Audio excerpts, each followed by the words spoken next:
बड़ों का अपमान हुआ तो हमारी पढ़ाई लिखाई, हमारा सत्संग, साधु सेवन सब बेकार चला गया। विद्या क्या सिखाती है? विनम्रता। और आज विद्या उद्दंडता सिखाती है। देखो ना, आधुनिक विद्या पढ़ के बच्चे उद्दंड हो रहे हैं।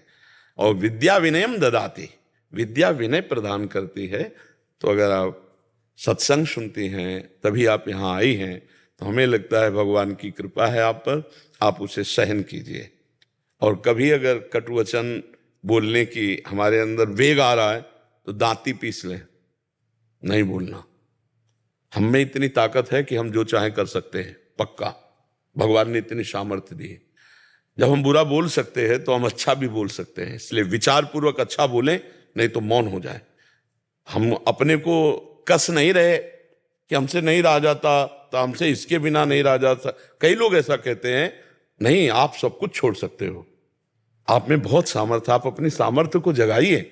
जब शरीर छूट जाएगा तो यार प्याज लहसुन ये सब गंदी बातें छोड़कर भगवान के चिंतन में आओ, भगवान का भजन, तो आप सहनशील बनो। हमारी प्रार्थना है, इसमें आपको बड़ा सुख मिलेगा, आपको भगवान की कृपा में अनुभव में आएगी।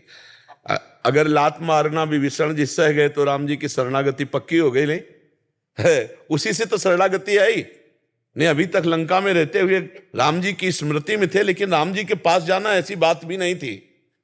जे हुई लात मारी तो शरणागति पक्की हो गई, भगवान की शरण में आ गए। तो अगर हमको कोई कटुवचन, कोई हमारा ऐसा, और हम भगवान के, तो भगवान हमें अपने नजदीक, भगवान हमारे हृदय के नजदीक आएंगे, हमें आनंद प्रदान करेंगे, हमारी स्थिति ऊंची हो जाएगी। भक्ति की स्थिति तभी ऊंची मानी जाती है जब मान अपमान निंदा स्तुति सुख दुख का कोई प्रभाव उसके हृदय में न पड़े। तुम धीरे धीरे अभ्यासरत रहें, हमारी सामर्थ्य है, सब कुछ सह सकते हैं। देखो, हम एक सुई ऐसे लगाने में डरते हैं और एक्सीडेंट हो जाता है तो हम सहते हैं ना, पैर टूट जाता है, महीनों सरिया पड़ी रहती है, हम सब सहते हैं, हम सब कुछ सह सकते हैं। वो अगर हम विचारवान हैं तो सब कुछ सह सकते हैं। तो हम गाली क्यों नहीं सह सकते? कोई कटुवचन कह रहा, हम क्यों नहीं सह सकते? सोचो, एक्सीडेंट में पैर टूट गया, किस तरह से, कैसे, क्या क्या सब होता है, वो सहता है ना।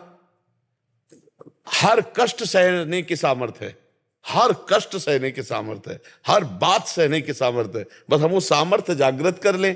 अभी हम उस सामर्थ्य से ही ना, सामर्थ्य देखो, एक आदमी जब ये सोच लेता कि मैं मरा, अब उसके अंदर भय नहीं रहता, वो कुछ भी कर ले। जैसे जो नकारात्मक सोच वाले लोग हैं, इनको इतना पुष्ट किया जाता है कि वो मृत्यु का वर्ण करने में भी अब घबराते नहीं।